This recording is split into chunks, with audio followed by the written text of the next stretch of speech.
duga choruru Kadlora dunda made igaga kwenjol na jije di arga duga choruru Kadlora dunda made igaga kwenjol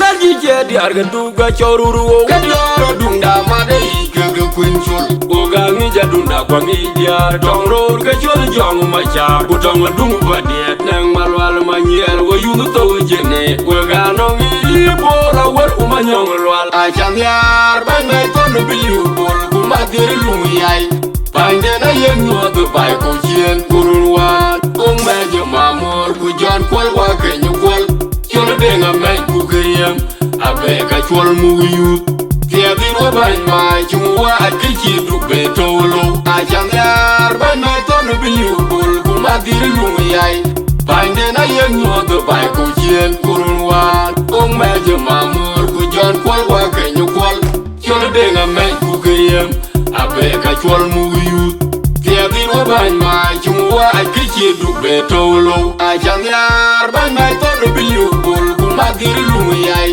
Pandena yen nyoto bai ko chien kurunwan Kung medyo mamor ku jon kwal wa kenyo kwal Cholo denga men ku kayem Abe ka chwal mu yut Tiadin wa bany mai chumuwa at kichi duk be tolo Angi duga ye tong kulor panen je kurukut Oga ngi kedu angi duga ye tong kulor panen je kurukut Oga ngi kedu angi duga ye tong kulor panen je kurukut Oga ngi kelo angi duga ye tong kulor panen je kurukut Oga ngi kedu angi duga ye tong kulor panen je kurukut Oga ngi kedu angi duga ye tong kulor panen je kurukut Oga ngi kedu Acham yar bangai tono biliu bol Kumadir lumiyay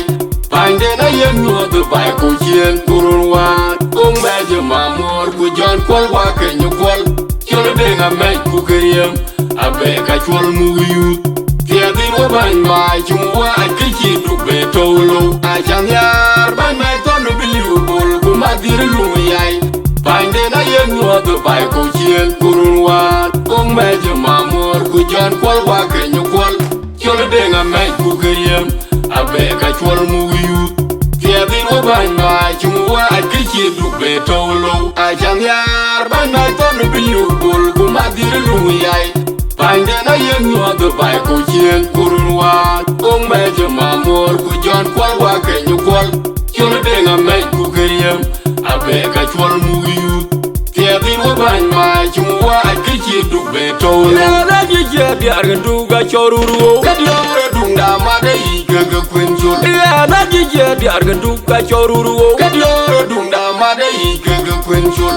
na jije di arga duga choruru Kadlora dunda made igaga kwenjol Oga ngija dunda kwa ngija Tongror ka chol jong machar Kutong dung badiet nang malwal manyer Wa yungu to jene Oga nong ilipola war umanyong lwal Acham yar bangai tono biliu bol Kumadir lumiyay Pandena yen nyoto bai ko chien kurunwan Kung medyo mamor ku jon kwal wa kenyo kwal Cholo denga men ku kayem Abe ka chwal mu yut Tiadin wa bany mai chumuwa at kichi duk be tolo Acham yar bangai tono biliu bol Kumadir lumiyay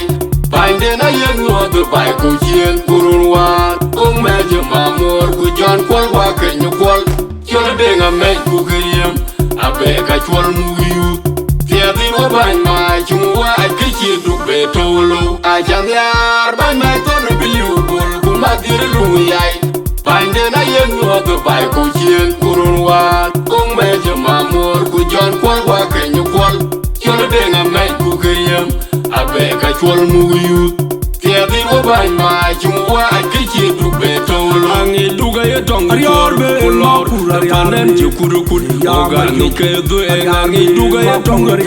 kulor panen je kurukut Oga ngi kedu angi duga ye tong kulor panen je kurukut Oga ngi kelo angi duga ye tong kulor panen je kurukut Oga ngi kedu angi duga ye tong kulor panen jokudo kud ogani kedwe angi duga ye tongu kor kulor panen jokudo kud ogani kedwe Ajanyar ban me tonu biyu bol kuma diri lumiyai Pande na yenyo the bai ko chien kurun wan Ong me je mamor ku jan kwal wa kenyo kwal Cholo denga me ku kiyem Abe ka chwal mu yu Tia din wa bai ma chumwa akichi dukbe tolo Ajanyar ban me tonu biyu bol kuma diri lumiyai Pande na yenyo the bai ko chien kurun wan Ong me je mamor ku jan kwal wa kenyo kwal Cholo denga me ku kiyem Abe ka chwal mu yu Tia din wa bai ma